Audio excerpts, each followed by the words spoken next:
starting right now. Here we go. Okay, Russ. Okay, Russ. Of all days, Russell is in for Brandon today. He's not waving it. He's just holding it. He's holding it like a baseball bat. He's got One one more. Knicks won last night? Job not done. Knicks won last night. Get him out of here. Security. PK is ready to roll. Give me Russell one more time. Come on, Russell is fired up today as he's got, look at him go. With the shades. Hey, The man is busy blocking up traffic on 7th Avenue last night. The win man is up early in Cleveland where spirits are low after the Knicks closed him out in Game 4 last night. This is another game in which the Knicks had a chance to apply a knockout punch, and they did. How are you giving up transition buckets this early in the game? But, Shanae, there would be many, many more. The Knicks 13 fast break points in the first quarter. Many more is an understatement. This was a track meet, and it feels like it was one-sided all New York City. Allen, Jalen Brunson would score 15. He wouldn't need any more. A 12-point lead. It's amazing to think that the balance of scoring in this game. The Knicks scored 130 points. No one got to 20 in this game. The Knicks on a... This man got an ovation at the end of the game because of how hard he's been playing. Landry Shamet 4 for 4 from 3. The Knicks, it's a 16-0 run. Now it's an 18-0 run. The Cavs had 22 turnovers. Sounded like a Knick home game. Again. Mitchell turns it over again. By the way, look at this Mike Brown bench. Oh, wait. Cat. Oh, Cat. Garrett Allen, the controller broke again. Box outs were optional. 20-0 unanswered run. 26 fast break points for the Knicks in the first half, and it continues in the third. Karl Anthony Towns, he had 19 points, 14 rebounds. Wait, Greeny, analytics would say they're winning this game right now. He'll never live that down. Anunoby, one of 6 Knicks in double figures in this game last night, and the celebration started early in Cleveland and back here in New York. The celebration on the bench, the celebration amongst the celebrity fans. The Knicks have won 11 straight postseason games. Jalen Brunson, the conference finals MVP, and he talked after the game with Lisa Salters. There are numbers coming out of this that boggle the mind. When closing teams out in the playoffs this year, the Knicks have won by 51, 30, and now 37 points. First team ever to win 3 series-clinching games in a single playoff run by at least 20. They won them all by at least 30. They've now won 11 straight in these playoffs, 5th team in playoff history to do that. The previous, Steph and KD, Duncan and Robinson, Kobe and Shaq, teams of NBA royalty, and now these Knicks are in that company. 3 of the teams you see there won the title. We love the music. Everyone, We're just missing Windy, who I think was the only Ohioan left in the building when that game ended yesterday. When Windman, you were making the point that you're used to seeing those conference trophies given out like in back rooms and back hallways. Last night they did it out there in the middle of the court because the place had been taken over by Knick fans. What's the biggest takeaway from last night, Windy?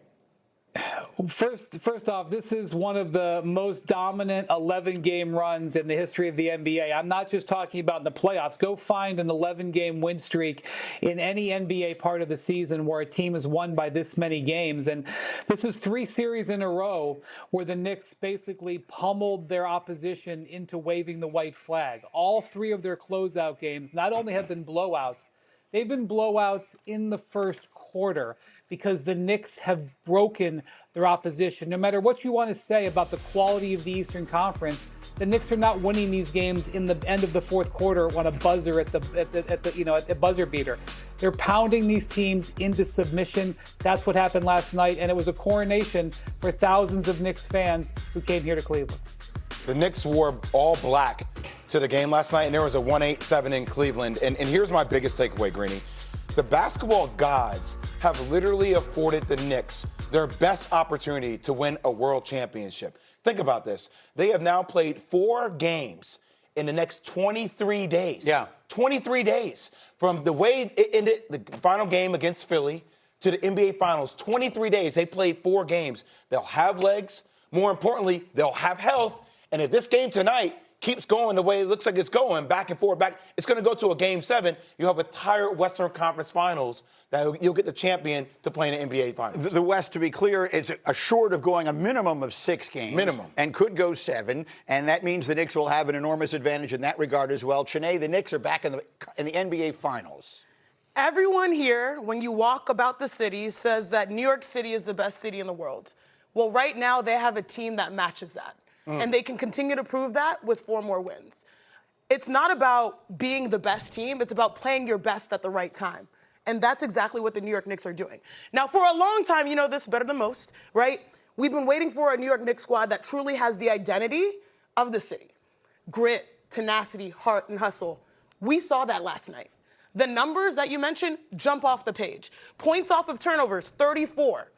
You think about fast break points, 33. Second chance points, 32. Right there, that's 90 points purely based on how bad do you want it. And that's all that people have been waiting for in New York, and this is a team that they've been waiting for, literally. We have an endless array, and I want to get Alan a little bit on the history of this, but throughout the morning, I'm going to be sprinkling some of these in. Matt, if we could put up A27. The New York Knicks are the 3rd team in NBA history to sweep the round that comes before the finals and win all of the games by double digits. I say it that way because there were no conferences the last 2 times this happened. These were called the division finals. The last 2 teams to do it were the 1947 Philadelphia Warriors and the 1950 Minneapolis Lakers. Those Lakers in 1950 beat a team called the Anderson-Duffy Packers. Okay? What? The last time... They were a juggernaut, by the way. The last time a team destroyed its opposition to get to the final in a manner that was this one-sided, the losing team was called the Anderson-Duffy Packers, people. That's 76 years ago. It's almost impossible to believe how this has been. And so let's give Alan the floor here again. For those across the country, you cover this team day and night. You've seen some terrible basketball. I mean, you've seen the absolute bottom with this franchise, and now this climb, and how they just took a step and then a step, and then the disappointment of last year and the culmination last night. This has been a fun thing for a lot of Knicks fans who've been Knicks fans for a long time. You play this game of how much of a Knicks fan are you? Name an obscure player you once cheered for in the recent years. Larry Demick. That's pretty good. Yeah. It is. I win. Go on. Alexei Shved. You go. Hey. But honestly, like it has been sort of that kind of a thing that what you've been through as a fan base to get to a point like this. And the interesting thing is, for many years, the Knicks chased stars. LeBron James famously back in 2010, Kevin Durant back in 2019. They have chased stars and they have failed to get them. And how did they build this? With a 2nd-round pick named Jalen Brunson, who everyone said they gave $100 million to Jalen Brunson. What are they doing? Well, that was the first piece of a foundation that turned into a team that has a chance to win a championship. And it was built that way, a team style of basketball that the whole city has fallen in love with. And while last night I shook hands and got hugs from people I'll never meet again and don't know who they are, as I was walking out of the studio last night, trying to cross 7th Avenue, which was impossible and probably will be for the next couple of weeks, it was still what I remembered most was last night, the reaction of the team. New York is celebrating. Fans are celebrating because they deserve to. But Karl Anthony Towns and Jalen Brunson, while they're watching the final seconds of the game tick off, Towns walked up to Brunson. The 2 of them just shared a hug, and Towns whispered into his ear, as you watch right here. This is Ben Stiller, by the way, taking the video of all people to do something. Yeah. It's how New York is that. But he says to him, right, 4 more to go. Yes, we got 4 more. And that has been the message this whole time. While they're doing stuff that, Greeny, you're going to be talking about historic numbers, ridiculous numbers, closeout games on the road, winning by an average of 40 points a game. It's the players who are saying, this is nice, but this doesn't mean anything if we don't get the whole damn thing. It's not only and that's what they want to do. It's not only a 2nd-round pick for Brunson. It's also how many picks for Mikal Bridges?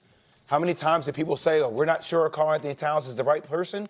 Like, they have been playing, like, the way they came together, Sinead, has been unique. They're playing, like you said, their best basketball at the right time of the season. And it's the word that I heard countless times yesterday in the post-game conference, sacrifice. It took a level of sacrifice for them to get here because these guys all want to be the man in New York. We have one prince. I know party like it's 1999.